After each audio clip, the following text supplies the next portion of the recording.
திரு வேல்முருகன் அவர்களை அவருடைய கருத்துக்களை பதிவு செய்யுமாறு அழைக்கின்றோம்.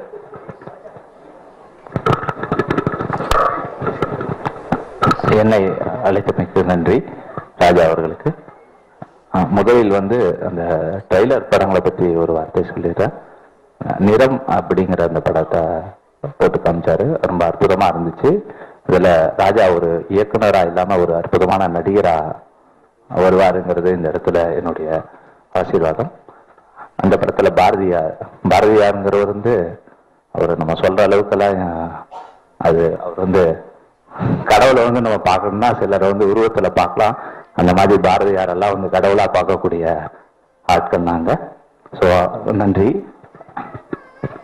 அப்புறம் கமர்ஷியலா ஆலிஸ்வெல் படம் எடுத்திருந்தாரு. பார்க்கும்போது பெண்களை மோசமா சித்தரிச்சா மாதிரி இருந்துச்சு. அதுக்கெல்லாம் ராஜா கவலைப்பட வேண்டாம், உங்களுடைய கருத்து அது. அதே மாதிரி பெண்கள் இந்த மாதிரி பணம் எடுத்தாங்கன்னா ஆண்களை நையாண்டி பண்ணி எடுப்பாங்க, அப்ப நம்ம அவங்க திட்டுவோம். அதனால நீங்க இதெல்லாம் பயப்பட வேண்டாம், சரிங்களா? இது ஒரு நகைச்சுவை தான், வேற ஒண்ணும் நீங்க அதுல ரொம்ப ஆழமா போய் பார்க்கணும்னு அவசியம் கிடையாது. சும்மா ஒரு நகைச்சுவை, கமர்ஷியல் தான். அதனால இங்க அவர் காமிச்சனால பெண்கள் அப்படி மோசமானவர்கள் எல்லாம் அல்ல. இதுல அவங்களுக்கு நிறைய சமூக பொறுப்புகள் இருக்கு. இது நீங்க நகைச்சுவை எடுத்துக்கோங்க, வேற ஒண்ணும் கிடையாது. நல்லா